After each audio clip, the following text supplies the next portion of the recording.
বিসমিল্লাহির রহমানির রহিম। আসসালামু আলাইকুম। আমি মোহাম্মদ রকুনুজ্জামান, উপসহকারী কৃষি কর্মকর্তা, ঝিগরগাছা, যশোর।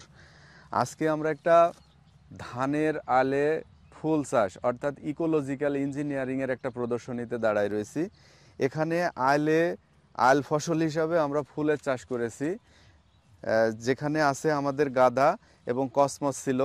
এখন অত্যন্ত রৌদ্রের তাপে এবং বয়স হয়ে যাওয়ার কারণে কসমসের গাছগুলো মারা গিয়েছে, কিন্তু গাঁদা কিছুটা আছে। এটা যখন আমরা ধান রোপণ করেছি তার 10 দিন আগে আমাদের এই ফুলের চারা রোপণ করা হয়েছিল আলে।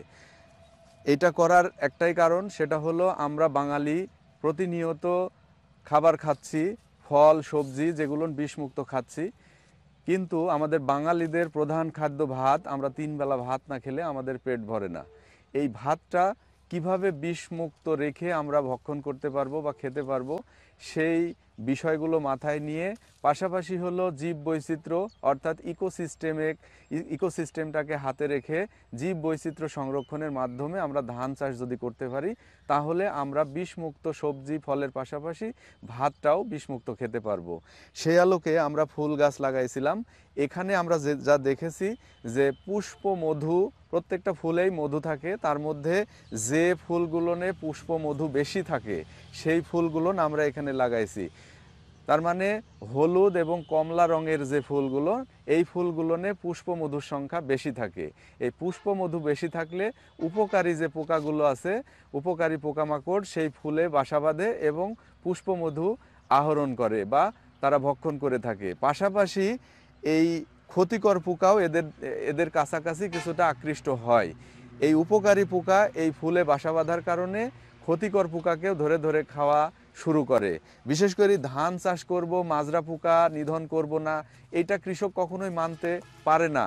আমরা দেখেছি এই বছরে এখানে প্রথম চাষ করা হয়েছে সারা বাংলাদেশে 3 থেকে 4 জায়গায়, তার মধ্যে ঝিগরগাছা উপজেলায় একটি। এখানে যেটা আমরা দেখেছি যে আমরা মাজরার জন্য কোনো কীটনাশক বা কোনো ধরনের স্প্রে আমরা ব্যবহার করি নাই।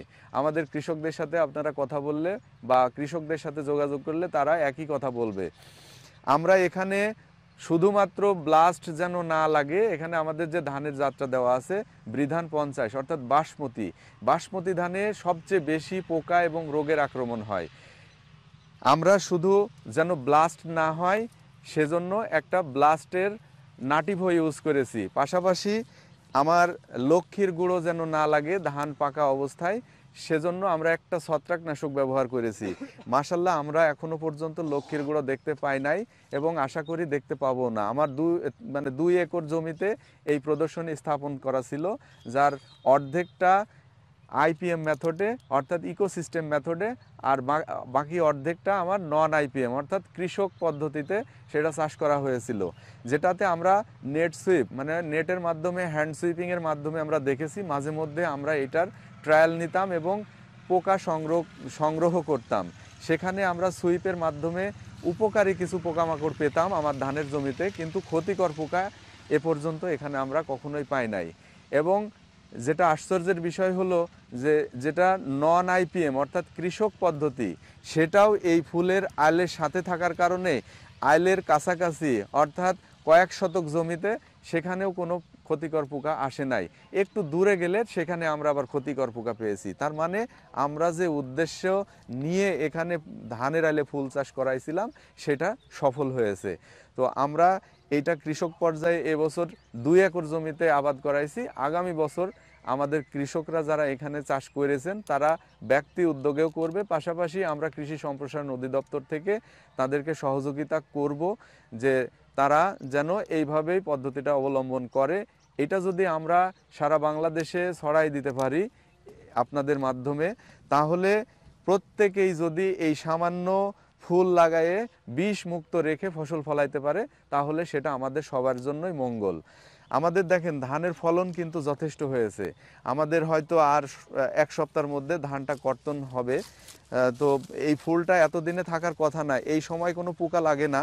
তারপরেও যেহেতু গাছ আছে আরও কিছুদিন ফুল থাকবে, তো আমার দরকার ছিল ধান যখন রোপণ করেছি সেখান থেকে 70 দিন পর্যন্ত যদি আমার ফুল থাকে, তাহলে আমার ধানের জমিতে আর পোকা লাগবে না। এটাই আমরা বিশ্বাস করি এবং সেটাই ঘটেছে। তো আমি আশা করব এই চ্যানেলের মাধ্যমে যারা দেখছেন দেশে এবং দেশের বাইরে প্রত্যেকেই তাদের আত্মীয় স্বজন যারা ধান চাষ করেন তাদেরকে এই বিষয়টা অবগত করে ধানের আইলে ফুল চাষ করে ইকোলজিক্যাল ইঞ্জিনিয়ারিংয়ের মাধ্যমে ইকোসিস্টেম অর্থাৎ জীব বৈচিত্র্যটাকে সংরক্ষণ করবেন এবং বিষমুক্ত ধানের ফলন ঘরে উঠাবেন। আসসালামু আলাইকুম প্রিয় দর্শক, এতক্ষণ আমরা আসলে আমাদের কৃষি উপসহকারী আমাদের স্যারের কথা শুনছিলাম খুবই চমৎকারভাবে। আর এই পদ্ধতিটা দেখতে পাচ্ছেন এখনো ফুল, আর যে কথা তো গরমের এবং রোদের কারণে হয়তোবা ফুলটা কিছুটা এখন নষ্ট হয়ে গেছে। তো যাক, আমাদের যে চাষি ভাই আসলে চাষ করছেন, তো ভাই কেমন আছেন আপনি?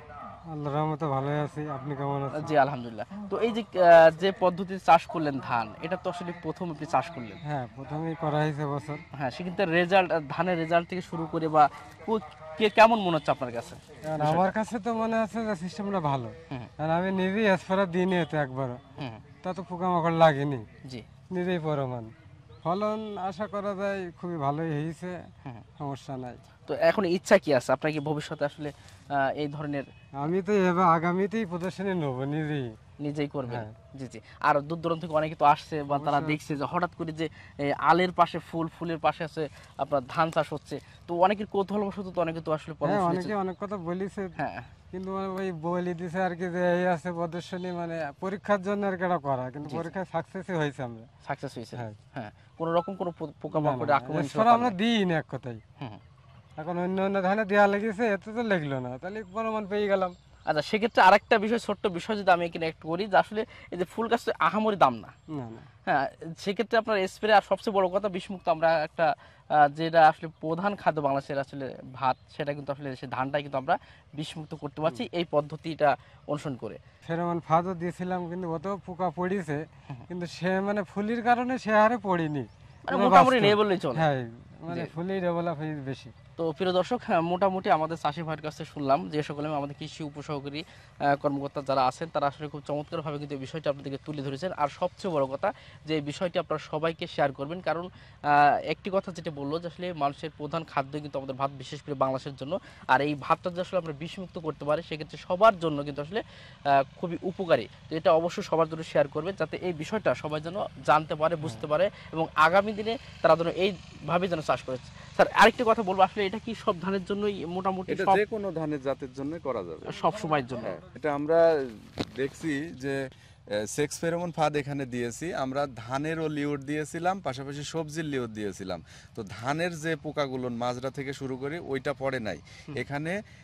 ফল ও ডগা ও ফল ছিদ্রকারী যে সবজির যে পোকাটা আছে, আশেপাশে সবজি চাষ হয়, ওইটা আমরা দিয়েছিলাম, যে দুই রকমেরই ট্রায়াল করছিলাম যে কোন পোকাটা বেশি আকৃষ্ট হয়, যে মাজরা পড়ে না সবজিরটা আসে। তো আমরা দেখছি যে সবজির ডগা ও ফল ছিদ্রকারী পোকা এসে ওখানে পড়ছে, মাজরা মত বা মাজরা পোকা বা অন্য ধানের যে পোকাগুলো ক্ষতি করে এটা পড়ে নাই। আচ্ছা, অসংখ্য ধন্যবাদ প্রিয় দর্শক। মোটামুটি আপনারা বুঝতে পারলেন। অবশ্যই সবার জন্য আবার অনুরোধ করবো, সবাই শেয়ার করবেন ভিডিওটি। তো ধন্যবাদ সবাইকে। আসসালামু আলাইকুম ওয়া রাহমাতুল্লাহ।